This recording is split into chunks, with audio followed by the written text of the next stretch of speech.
Hey guys, in this video I'm going to show you how to prepare a needle and thread for sewing.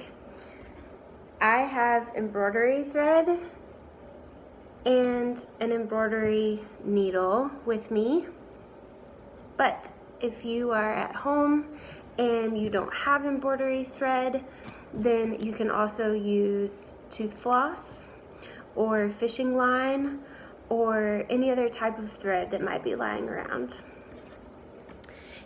Now, embroidery needles are special because there's a large hole here for the thick embroidery thread to go through. Embroidery thread is thick because it's actually made out of 6 different strings that are all together. So it needs a nice big hole in the needle to be threaded. If you don't have a needle with a big enough hole, and your needle looks something like this, if you have one like this that's lying around with a really tiny hole, then again you can use a different type of thread that's thinner, or you can take your embroidery thread and separate one of these strings from the rest. I'm actually gonna use a shorter piece so you can see. You can separate one of these strings from the rest by pulling it like this. Sometimes it likes to get knotted, so you want to make sure you do it nice and slow. And then you have a thinner string to work with that is better suited to go through a smaller needle like this.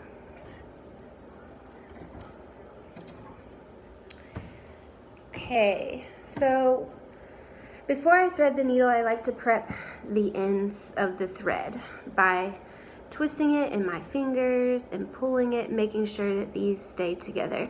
Sometimes I might wet my fingers a little bit and then put a little bit of moisture on the ends to help those strings stay together if my hands are really dry and the oils from my hands aren't doing the job. But this will help those strings stay together and get it through your needle a lot faster. The second thing I like to do to make threading a needle easier is to hold the thread as close to the end as possible with these 2 fingers.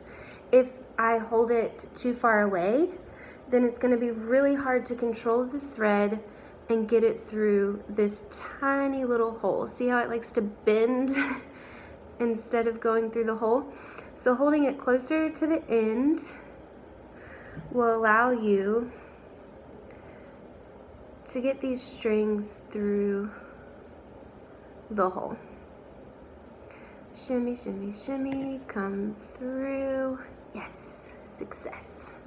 Sometimes this takes a lot of practice and patience. So if you don't get it the first time, keep trying and be patient with yourself. You can also ask for help.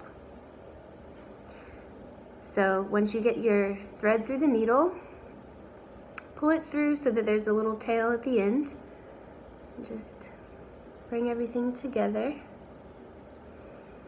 And the next thing we need to do is tie a knot at the other end so that when we're sewing, the thread doesn't come through the fabric. I'm going to do my best to show you how I tie a knot at the end. This is another thing that might be a little tricky. You can ask for help, or you can be patient with yourself and practice. So I hold my fingers apart like this. The string is in between my fingers. I'm going to just bring my fingers together until the thread starts forming a loop.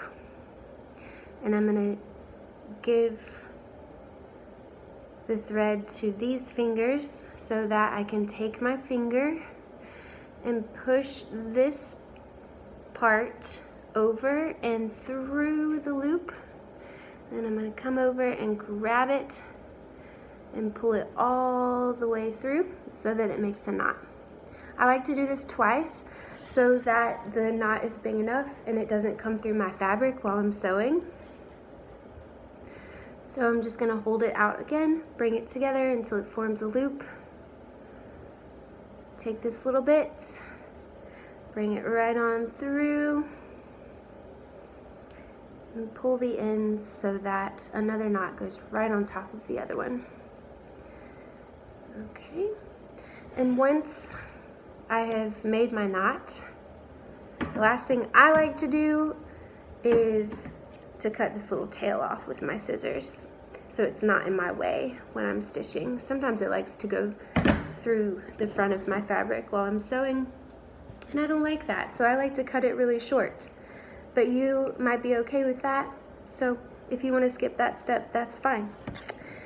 But now I've got a knot at the end of my thread. My thread is through my needle, and I'm ready to start stitching. Okay, that's how to prepare a needle and a thread in this video. I hope you enjoyed that. I'll see you next time. Bye.